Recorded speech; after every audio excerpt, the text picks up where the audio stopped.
2025 की शुरुआत पाकिस्तान के लिए बद से बदतर हो चली है, क्योंकि पिछले 5 दिनों से लगातार तालिबान के लड़ाके अटैक कर रहे हैं पाकिस्तान की सेना पर, इनकी चौकियों पर कब्जे की कोशिश कर रहे हैं और इनकी ज़मीन भी हथिया रहे हैं।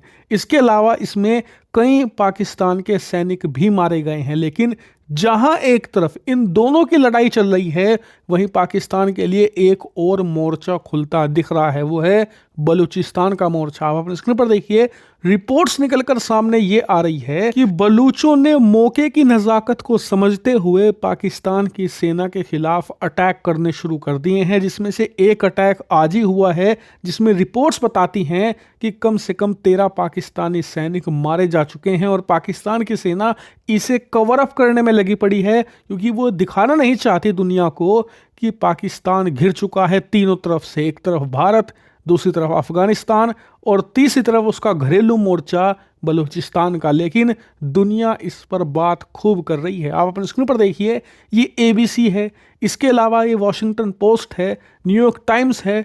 सारी की सारी दुनिया के जो बड़े न्यूज़पेपर हैं इस मुद्दे को प्रमुखता से छाप रहे हैं, दुनिया को दिखा रहे हैं कि कैसे वो एलाई पाकिस्तान का, जिसके दम पर उसने अमेरिका तक को यहां पर परेशान किया, अमेरिका के खिलाफ साजिश रची और अमेरिका को 2 दशक तक अफगानिस्तान में फंसाए रखा, आज वही एलाई और दोस्त पाकिस्तान को खुद डस रहा है। यहां तक कि ABC ने तो ये भी लिख दिया है कि दोनों देशों के बीच स्थिति ऐसी हो चली है कि एक दूसरे का गला काटने को तैयार है, ऐसी दुश्मनी हो चुकी है। यहां तक कि तालिबान के लड़ाके अपने जो कमांडर हैं, अपने जो लीडर हैं, उन पर प्रेशर भी बना रहे हैं कि एक ऑल आउट युद्ध किया जाए पाकिस्तान के साथ। जी हां, इस समय तालिबान के जो इंटरनल सोर्सेज हैं उन्हीं के हवाले से निकलकर सामने आया है कि जो टॉप ब्रास है ना तालिबान की, टॉप लीडरशिप एकदम, उसके ऊपर हैवी प्रेशर है इस समय।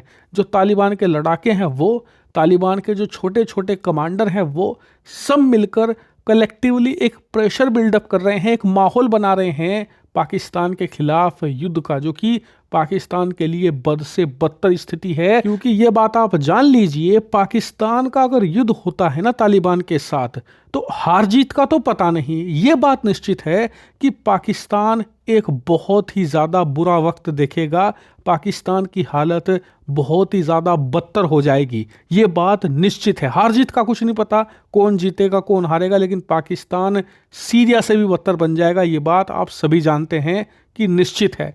इसीलिए पाकिस्तान की कोशिश ये हो रही है कि इस मामले को ठंडा किया जाए, लेकिन फिलहाल स्थिति ठंडी होती दिख नहीं रही। उल्टा इनके घरेलू मोर्चे पर बलूचों ने एक और मोर्चा खोलकर इनकी परेशानी बढ़ा दी है। और यहीं पर दिक्कत है मुझे भारत से और भारत की पॉलिसी से। अब आप कहोगे कि भारत से क्या दिक्कत है, तो दिक्कत ये है, आप याद कीजिए जब जब हमारा चीन के साथ विवाद बढ़ता है ना बॉर्डर पर कि युद्ध हो सकता है चीन के साथ, उसी समय पाकिस्तान सीज फायर का उल्लंघन करता है, भारत पर तोप के गोले फेंकता है, गोलियां चलाता है और भारतीय सेना का ध्यान भटकाने की कोशिश करता है, ताकि भारत का पूरा फोकस चीन की तरफ ना हो पाए। यही तो मौका है कि हमें भी टिट फॉर टैट करना है पाकिस्तान के साथ। यही तो मौका है इन लोगों को सबक सिखाने का, इन्हें बुरी तरीके से फंसाने का। ये मजबूर हो जाएं, ये समझ ना पाए कि चौतरफा किसे किसे जवाब दें। यही मौका है जबरदस्त दबाव बनाने का, इन लोगों का भट्टा बैठाने का। और ऐसा नहीं है कि इसके लिए हमें कुछ बड़ा तामझाम करना होगा, कुछ नहीं करना, थोड़ा सा सीज फायर का उल्लंघन करना है, 2-4 तोप के गोले दागने हैं, थोड़ी सी सेना की डिप्लॉयमेंट और कर दो POK के आसपास के इलाके में, और बस इतना काफ़ी है इनका ध्यान भटकाने का। इन्हें समझ में ना आए कि किसे किसे ये जवाब देते फिरे। हालांकि जो भी पाकिस्तान की सिचुएशन है उस पर मैं बारीक नज़र बनाए हुए हूँ, अंदर से जो भी खबर निकलकर सामने आ रही है तुरंत मैं आपको बता रहा हूँ, इसीलिए आप चैनल को सब्सक्राइब कर लेना।